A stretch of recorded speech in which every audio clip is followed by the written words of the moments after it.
বেণী মাধব, বেণী মাধব, তোমার বাড়ি যাব। বেণী মাধব, তুমি কি আর আমার কথা ভাবো? বেণী মাধব, মোহনবাসী তমাল তরুমূলে বাজিয়েছিলে।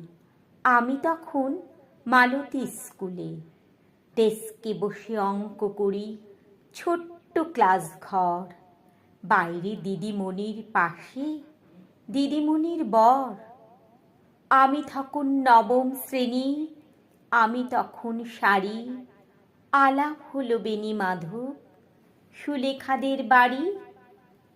বেণী মাধব, বেণী মাধব, লেখাপড়ায় ভালো। শহর থেকে বেড়াতে এলে আমার রং কালো। তোমায় দেখে এক দৌড়ে পালিয়ে গেছি ঘরে। বেণী মাধব, আমার বাবা দোকানে কাজ করে।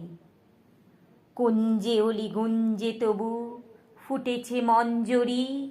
সন্ধেবেলা পড়তে বসে অঙ্কে ভুল করি। আমি তখন নবম শ্রেণী, আমি তখন 16।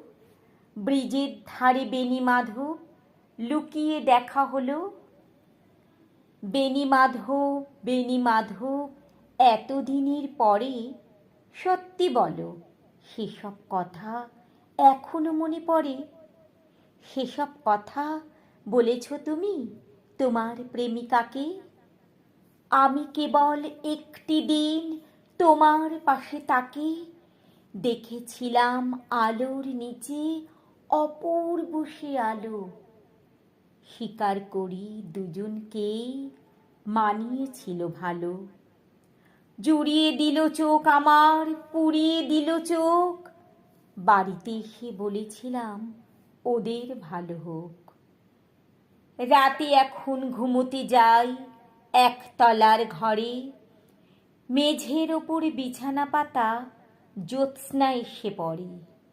আমার পরে যে বোন ছিল চোরাপথের বাঁকে মিলিয়ে গেছে।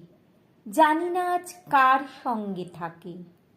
আজ জুটেছে, কাল কি হবে কালের ঘরে শুনি। আমি এখন এই পাড়ায় সেলাই দিদিমণি। তবু আগুন বেণী মাধব, আগুন জ্বলে কই। কেমন হবে আমিও যদি নষ্ট মেয়ে হই।